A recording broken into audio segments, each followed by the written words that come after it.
Today is Friday, Parashat Tetzave, and tomorrow Shabbat is called Shabbat Zakhor. Why is it called Shabbat Zakhor? Because tomorrow we're going to take out two Sifrei Torah. In the first one we'll read Parashat Tetzave, and in the second one we'll read a portion from Parashat Ki Tetzeh that begins with the word Zachor. Remember. Remember what? Remember what Amalek did to you. We have a mitzvah from the Torah to remember the cruel Amalek that attacked the Jewish people. We have to remember that, and Amalek is the symbol of cruelty, and Amalek pops up its head in different times in history. And interestingly, when the Jewish people were on their way to the land of Israel, in the desert, he attacked them. He wanted to stop them from reaching the Holy Land. When the Jewish people were in Babylonia after about 70 years of them being there, and they were about to start going back to Eretz Israel after the end of the first exile, again, Amalek pops up its head in the form of Haman the wicked, who had this sinister plan to Chas v'Shalom annihilate the Jewish people. Of course, that did not happen, and on the opposite, what he meant to do for others is what happened to him.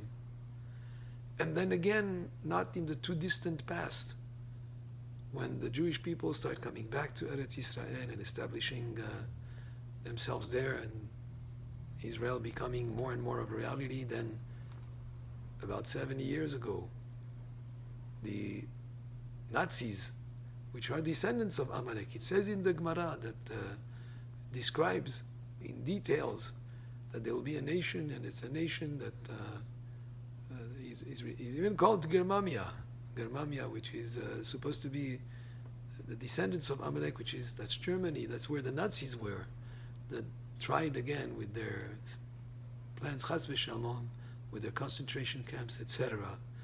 And that was, again, the cruelty of Amalek.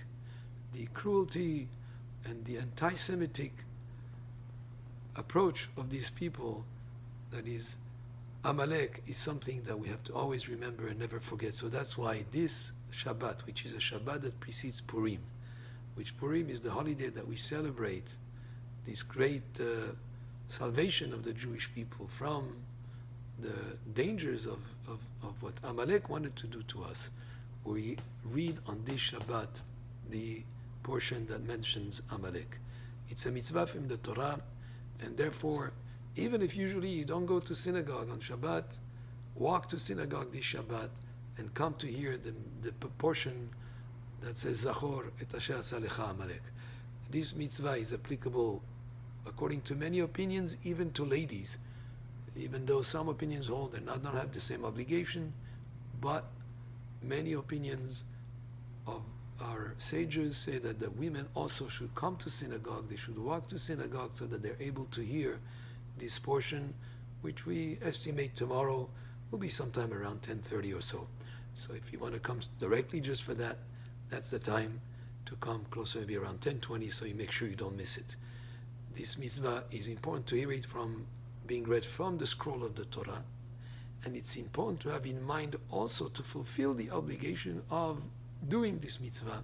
So the person who reads in the Torah has in mind to fulfill the mitzvah of remembering, and also on your behalf, and also you hearing is as if you were reading yourself from the scroll, and that's why it's important that the place be quiet and everybody focused.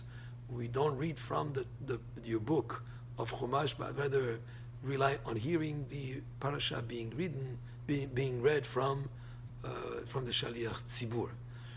So that's on the Shabbat Zakhor, a very important Shabbat of the year, to be present in the synagogue and to come to attend and to hear this portion of Zachor being read. Shabbat Shalom Mevorach, and we say already Purim Sameach.